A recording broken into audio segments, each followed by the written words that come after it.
So the project that we are doing solar plus storage is slightly interesting. In India, what we have had till now are either a solar plus storage project or a storage as a service project. What we are doing is a conjunction of both. This input essentially we took from Berkeley University that the battery works the best if it goes through two cycles of charging and discharging in a day. So we would be providing it's a big project, 600 megawatt space for setting up solar and battery of 880 megawatt hour. So the solar project would charge the battery for the evening peak. So we get evening peak from that project.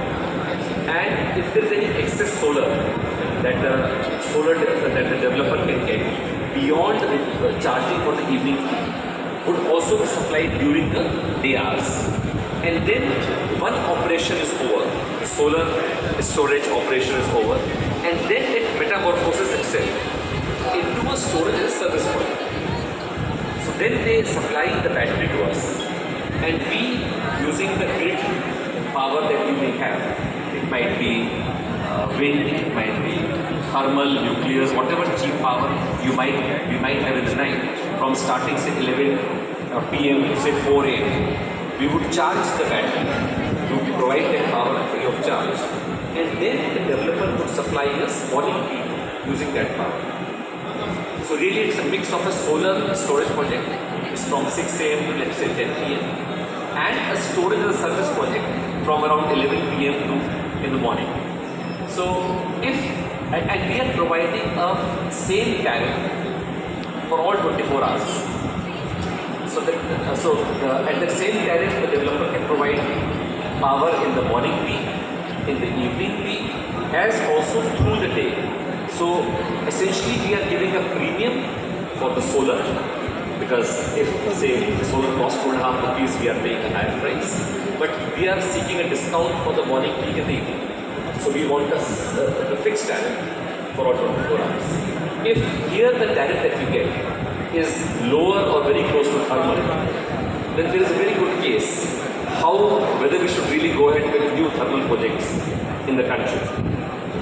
Because there is one thought that always keeps on worrying me, that today yes, thermal is cheaper than solar plus storage. But there would be a day that thermal would become costlier than solar plus storage.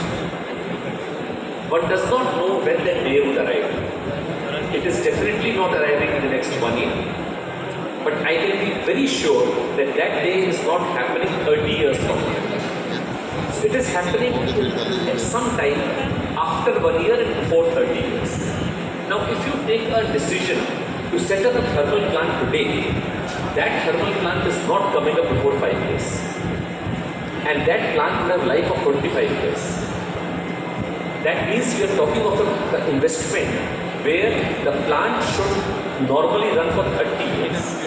Now if solar plus storage is getting to be cheaper than thermal before those 30 years, it is certain that that project is not going to run its entire life.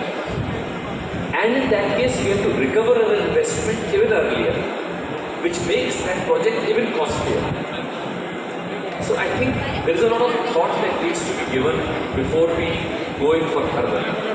I understand the challenges. I am not looking after renewable energy department alone. I handle the power situation, so handling the supply of power is my concern.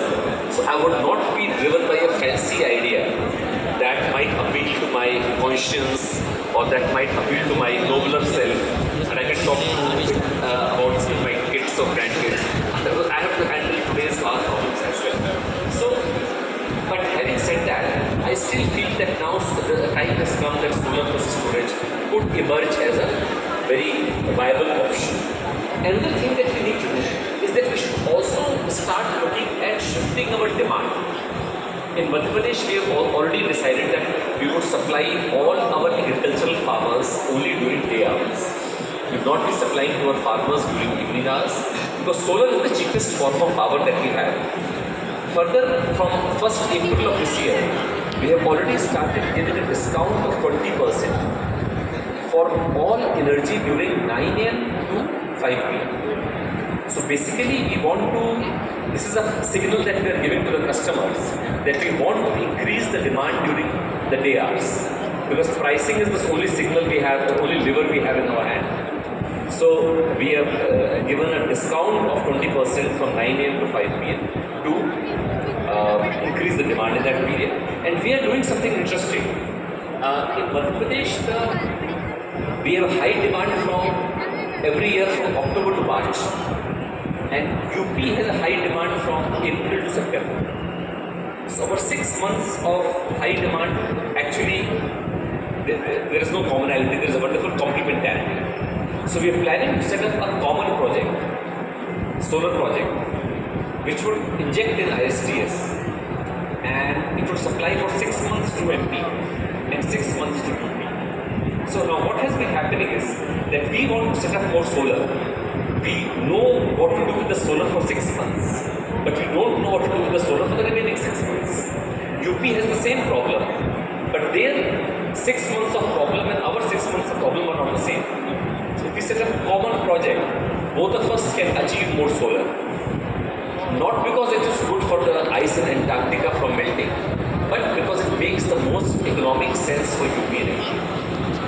So now the time has come that solar is no longer a fancy item on our drawing room shelf. Now it is a core component of our energy matrix.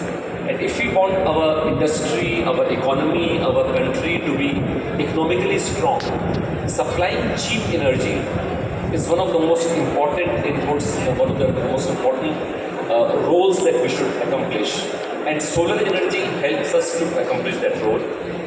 Battery helps us to bridge the gap regarding the intermittency.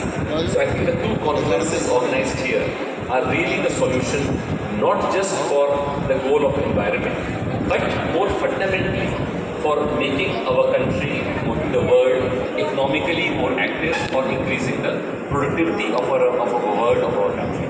I would like to thank Informa for making me a part of this event, not just today, but all these years that have passed by, and I'm here only because of this personal commitment. Thanks a lot. Thanks. Thank you so very much, sir, for those very warm and encouraging words. And like you said, that not just today, we feel that you're a part of the family itself, a part of REI, which is why every year, edition after edition, it's been wonderful having you. So thank you so very much for your support. As we